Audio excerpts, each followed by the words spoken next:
Dominicana, en su museo, Rafael Guillén. Bueno, Rafael, tú andas en una grandísima compañía. Sí, aquí está Sí. Julio Peguero, en una de las cámaras no profesionales de Radio México.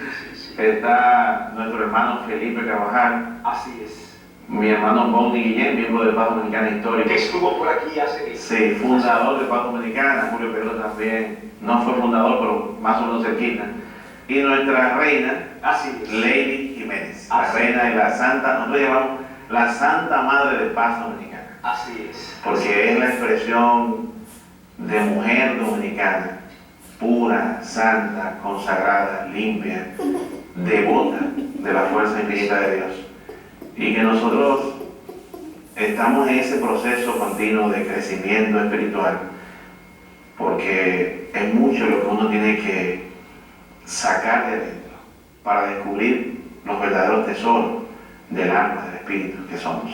Crecimiento espiritual, tesoros del espíritu. Estamos pues hablando de unos términos, de unos conceptos que se mueven en lo abstracto, en la idealidad. Vamos a la materialidad. ¿Cómo es esa relación?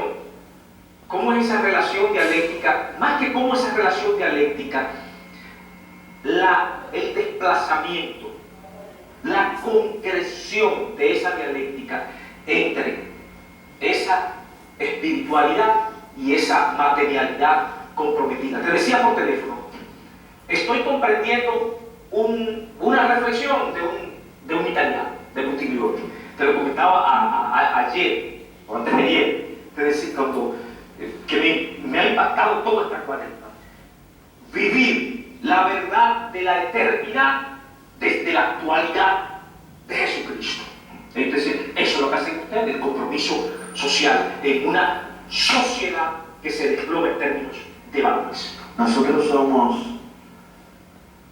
una expresión guerrillera, hay que decirlo, guerrillera, de una fuerza divina. ¿Por qué digo esto? Porque el sistema generalmente no asimila movimientos como el nuestro. Ni siquiera los movimientos y las organizaciones, a lo mejor más avanzadas y con un pensamiento muy progresista, pueden llegarnos. ¿Por qué?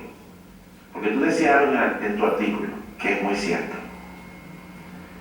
Es tan difícil, es muy fácil hablar de Jesús, predicar la palabra que está contenida en las Sagradas Escrituras, pero llevar ese mensaje a la práctica en un mundo que está cuadrado en contra de ese mensaje, que ha sido concebido no para el ser humano y mucho menos para el alma humana. Entonces, un mundo así no tiene espacio. Tú dirás, bueno, las religiones, las iglesias, las diversas denominaciones, pero yo me permito, con todo el respeto y el amor que siento por la fe de mi pueblo, porque una cosa es la fe, otra cosa es la religiosidad. Yo me permito decir que si yo me ponía a reflexionar antes, hace muchos años, cómo habiendo tantas iglesias, tantas denominaciones religiosas, tantos hombres y mujeres que están militando en una determinada manifestación de fe, ¿por qué el mundo se siente tan cargado?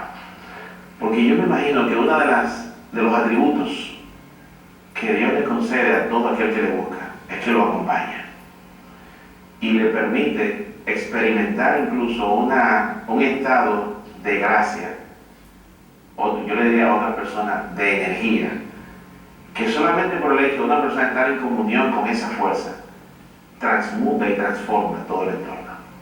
¿Por qué a pesar de tanta religión, de tantas iglesias, de tanta militancia, por qué a pesar de eso el mundo no termina de encontrar su cauce redentor? ¿Por qué tenemos tantos problemas? ¿Y por qué las mismas iglesias y las mismas religiones están pasando por crisis muy profundas? Alguien me decía en una ocasión, en una discusión que tuvimos, me decía, Pero ese Dios de la Biblia, de esos profetas, en el caso de Moisés, el gran legislador del Antiguo Testamento, el gran legislador que fue el que organizó a ese pueblo, gracias a su suegro Jethro, pues Dios Jehová le dio todas las leyes, y a través de él pues se fue organizando un pueblo en medio del desierto. Ordenaba en el nombre de Dios a que se abriera el mar y se abría el mar. O Elías hacía descender fuego de los cielos y un solo hombre podía consumir un ejército, el ejército más poderoso de ese tiempo. Me decía esa persona, ¿por qué esas manifestaciones no ocurren ahora? Y mi respuesta fue, porque no existen seres a esos niveles. Es decir, para tú lograr una manifestación así de Dios, tú también tienes que tener una entrega que se corresponda con esa manifestación. Y esos seres, en el caso de Juan el Bautista comía lagartijas, sí, su alimento era la lagartija. Habitaba en el desierto, la voz que truena en el desierto. Y la fuerza de comunión, la fuerza que él irradiaba, era la comunión que él experimentaba, pero tuvo que despojarse de muchas cosas humanas. Entonces, trayendo esto a la actualidad, ¿cómo uno puede vivir esa espiritualidad en un mundo tan capitalizado, tan materializado? Entonces, para hacer eso, tienes que convertirte en un guerrillero de Dios. Un guerrillero de Dios es romper drásticamente. Eso fue lo que ocurrió en mi casa. Y bueno, decir, no trabajo más, no estudio más, me dejaré guiar por lo que Dios establece, viviré de la nada. Porque una cosa es decirlo, otra cosa es aplicarlo. Y yo recuerdo una vez, voy a contar lo que usted en el espacio, en el cual su productor es Guido Balmazar, que en una conversación, en uno de esos, hace muchos años, no es que seamos tan viejos, porque no estamos muy viejitos, que éramos más jovencitos, Guido era consultor médico del Poder Ejecutivo, y Guido y yo tuve una conversación muy interesante. Sí. Y Guido me interpretó y me dijo, oye, pero tú solo el sistema no puede entrar. Vamos a tener que ayudarte, porque una persona como tú es interesante que el sistema lo capte, con esa sensibilidad, esa capacidad de entrega, vamos a decirlo así. Yo le digo, yo no estoy tan seguro que yo pueda hacerlo, porque no sé si es lo que Dios me demanda en este momento.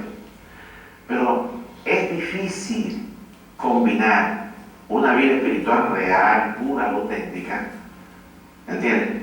Y lo actual.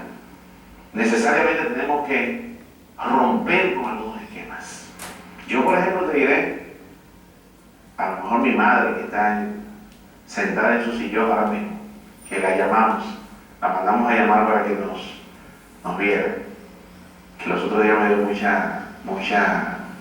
mucho sentimiento, porque le decía, una visita que le hice a su casa, oye, mami, yo espero que algún día usted, Dios le dé todos los años de vida, está un poco quebrantada por la rodilla, para que este camino que Dios me hizo transitar, usted tenga la satisfacción de decir valió la pena, se ha convertido en una verdadera bendición para otros. Yo le decía eso a mi madre y mi madre empezaba a llorar, porque mi madre y mi familia fueron los primeros seres humanos que tuvieron que vivir esa ruptura. Mi madre, que me está mirando, cayó en cama, enferma, porque yo desde que tenía como 6 o 7 años, me la boté, trabajábamos en el consultorio con mi papá.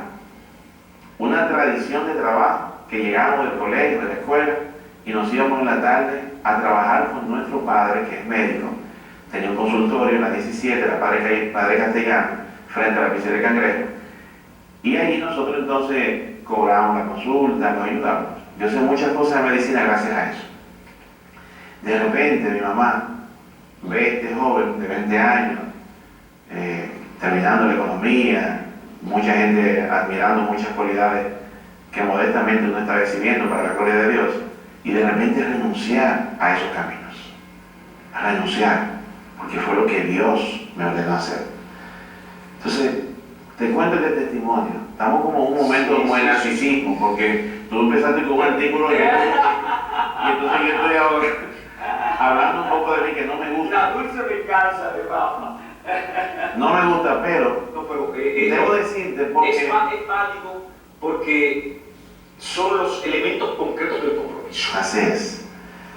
Entonces, combinar eso no es fácil. Hay que romper con esquemas y patrones. Una cosa es la fe, otra cosa es la religiosidad. La religiosidad cumple una función en el sistema. Incluso se ha convertido en parte del sistema. Entonces, de alguna manera, las religiones asumen posiciones y posturas que no necesariamente tienen que ser las posturas de esa fuerza divina.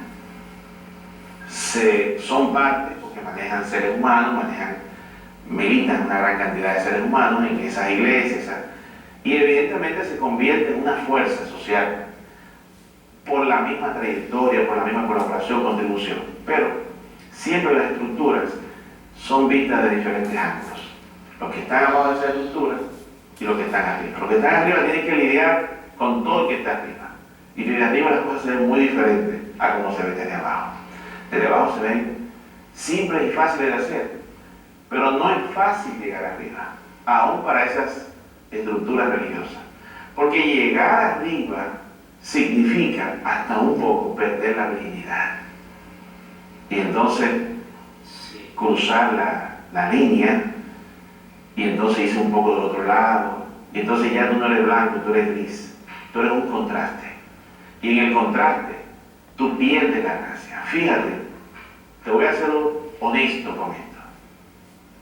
Te voy a ser honesto con esto. Cuando estaba escuchando el artículo, que para mí, no porque tú estás ahí, me hubiese preferido quedar callado.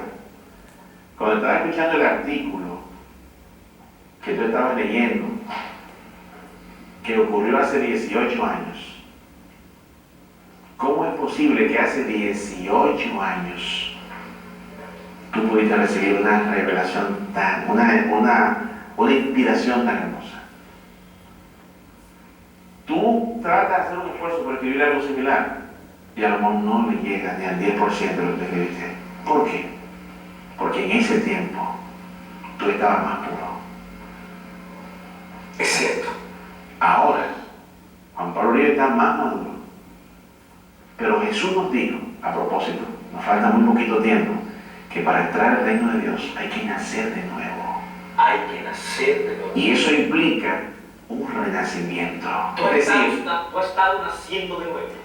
Yo he estado luchando para no envejecer y para renacer en aquellas cosas que lamentablemente he envejecido y que me he tenido que retomar. Entonces, Paz Dominicana, desde sus orígenes, está diciéndole al país y a la humanidad ese mensaje. Tenemos que renacer. Más allá de la religión y más allá de la tradición de esta Semana Santa, tenemos que encontrarnos con lo que somos, más allá de la Cuaresma, todos los días, en la eternidad. En la eternidad. Rafael Guillén, Paz Dominicana. El tiempo, Rafa, siempre será escaso para que reflexionemos a dúo frente al país. Yo creo que la próxima vez debemos abrir los teléfonos, Sí. ¿verdad que sí? Sí. Y tener una interactuación con la gente que nos está mirando y nos está escuchando. Rafael Guillén, gracias por estar con nosotros. Eternamente la Cuaresma, eternamente, desde lo secular, desde la materialidad, el compromiso con un país mejor, con un mundo mejor.